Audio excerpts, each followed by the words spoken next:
వారసత్వం ఓ wild card entry. Hero కొడుకు ఈజీగా హీరో అయిపోవచ్చు. అందుకు తలుపులు ఎప్పుడూ తెరిచే ఉంటాయి. వారసులు హీరోలుగా వస్తున్నారంటే ఎన్నెన్ని అంచనాలు ఉంటాయో. స్టార్ హీరో కుటుంబం నుంచి మరో కథానాయకుడు వస్తున్నాడంటే అందరి దృష్టి ఆ సినిమాపైనే ఉంటుంది. ఎలా నటిస్తాడు, ఎలా డాన్సులు చేస్తాడు, ఎంత పెద్ద హిట్ కొడతాడు అంటూ లెక్కలు వేసుకుంటారు. తద్వారా సినిమాకి వద్దన్న పబ్లిసిటీ వచ్చి పడిపోతూ ఉంటుంది. అయితే ఇలాంటి హైప్ వల్ల సినిమాలకు నష్టమే తప్ప లాభాలు ఉండవన్నది టాలీవుడ్ చరిత్రని తిరిగేసిన వాళ్ళకెవ్వరికైనా ఇట్టే తెలిసిపోతూ ఉంటుంది. వారసత్వం ఎంట్రీగా చూపించి వచ్చిన హీరోలందరికీ దాదాపు ఫస్ట్ సినిమా జర్క్ ఇచ్చింది. ఫ్లాపులతోనే తమ కెరియర్ని మొదలుపెట్టి ఆ తర్వాత టాప్ స్టార్లుగా మారిన వాళ్ళు ఎంతోమంది. వాళ్ళందరి గురించి ఓసారి రివైండ్ చేసుకుంటే, పవన్ కళ్యాణ్ తొలి చిత్రం అక్కడమ్మాయి ఇక్కడబ్బాయి. ఈవివి సత్యనారాయణ దర్శకత్వం వహించిన ఈ సినిమా ఓ మాదిరిగా ఆడిందంతే. ఈవివి ఫుల్ ఫామ్లో ఉన్నప్పుడు తీసిన సినిమా ఇది. దానికి తోడు చిరంజీవి తమ్ముడుగా పవన్ ఎంట్రీ ఇచ్చిన తొలి సినిమా. పైగా పవన్ ఈ సినిమాలో తన టాలెంట్లన్నింటినీ చూపించేశాడు. ఆయన ఈ సినిమా హిట్ అనిపించుకోలేదు. ఎన్టీఆర్ తొలి సినిమా నిన్ను చూడాలని అటర్ ఫ్లాప్ అయింది. తాతయ్య పోలికలున్నాయన్న ఒక్క మాట తప్పించి ఎన్టీఆర్ ప్రతిభలోని ఏ కోణము ఈ సినిమా బయటకు తీసుకురాలేకపోయింది. రెండో సినిమా కూడా ఇలానే ఫ్లాప్ అయితే నిజంగానే ఎన్టీఆర్ని జనం అప్పుడే మర్చిపోయేవాళ్ళు. ఈశ్వర్తో రంగప్రవేశం చేసిన ప్రభాస్కి తొలి సినిమాతోనే ఫ్లాప్ ఎదురైంది. అల్లు అర్జున్, గంగోత్రి చూసిన వాళ్ళెవరైనా బన్నీ ఈ స్థాయిలో రాణిస్తాడని ఊహించి ఉండరు. అల్లు శిరీష్ తొలి సినిమా గౌరవం కూడా ఫ్లాపే. రామ్ చరణ్ డెబ్యూ మూవీ చిరుత ఓ మాదిరిగా ఆడిందంతే. గోపిచంద్ తొలి చిత్రం తొలి వలుపు కూడా ఫ్లాపే. మహేష్ బాబు రాజ్ కుమారుడు అటు హిట్కి ఇటు ఫ్లాప్కి మధ్య ఆగిపోయింది. కళ్యాణ్ రామ్కి ఇలాంటి అనుభవమే ఎదురైంది. హీరోగా తన తొలి cinema Abhimanyu utter flop.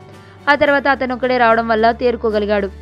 Akkineni కుటుంబం నుంచి వచ్చిన హీరోలంతా తొలి సినిమాతోనే చేదు అనుభవాలను ఎదుర్కొన్న వాళ్లే. ముఖ్యంగా నాగచైతన్య జోస్ సినిమా పూర్తిగా నిరాశపరిచింది. భారీ అంచనాల మధ్య వచ్చిన అఖిల్ తొలి చిత్రం అఖిల్ డిజాస్టర్ల జాబితాలో చేరిపోయింది. ఆ సినిమా ఎఫెక్ట్ నుంచి అఖిల్ ఇంతవరకు తేరుకోలేకపోయాడు. ఆ మాటకొస్తే నాగార్జున తొలి సినిమా విక్రమ్ కూడా అంతంత మాత్రంగానే ఆడింది. రాన్న లీడర్ జస్ట్ యావరేజ్ అనిపించుకుంది. మంచి హీరోల పరిస్థితి కూడా ఇంతే. విష్ణు, మనోజ్, మంచు లక్ష్మి తొలి చిత్రాలు ఫ్లాప్ అయ్యాయి. ఇప్పుడు శ్రీకాంత్ తనయుడి నిర్మలా కాన్వెంట్ కూడా ఫ్లాప్ జాబితాలో చేరిపోయింది. దాంతో వారసత్వం చూపించి వచ్చిన హీరోలందరికీ తొలి సినిమా ఫ్లాప్ అవ్వడం సెంటిమెంట్గా మారిందేమో అనిపిస్తోంది. సాధారణంగా వారసుల తొలి చిత్రాలకు కేర్ ఎక్కువగా ఉంటుంది. కథల ఎంపికలు జాగ్రత్తగా అడుగు వేయాల్సి ఉంటుంది. హీరోలంతా అదే చేశారు కూడా. మంచి దర్శకుల్ని, మంచి కథల్ని ఎంచుకొని తమ వంతు ప్రయత్నాలు చేశారు. కానీ ఫలితం మాత్రం తేడా కొట్టింది. ఫ్యాన్స్ ఎక్కువగా ఊహించుకొని థియేటర్లకు వెళ్లడం ఒక ప్రమాదం అయితే, అంచనాలకు తగిన కథల్ని ఎంచుకోకపోవడం మరో పెద్ద లోపం. కొంతమంది ఓవర్ కాన్ఫిడెన్స్కి పోయి ఫ్లాప్లు తెచ్చుకున్నారు. హీరోల వారసులు హీరోలుగా రాణించడం అంత తేలిక కాదన్న విషయం తొలి అడుగులోనే తేలిపోవడం ఒక రకంగా మంచిది కూడా. అప్పుడైనా కాస్త ఒళ్ళు దగ్గర పెట్టుకుని కథల్ని ఎంచుకునే ఛాన్స్ ఉంటుంది. ఆ విషయం తెలియాలనే వీళ్ళ తొలి సినిమాలు ఫ్లాప్లు అయ్యాయేమో. తొలి సినిమా సరిగా ఆడకపోయినా పవన్, ఎన్టీఆర్, మహేష్, ప్రభాస్, బన్నీ, గోపిచంద్ వీళ్ళంతా స్టార్లుగా మారారు కదా. రాబోయే తరం కూడా అంతేనేమో.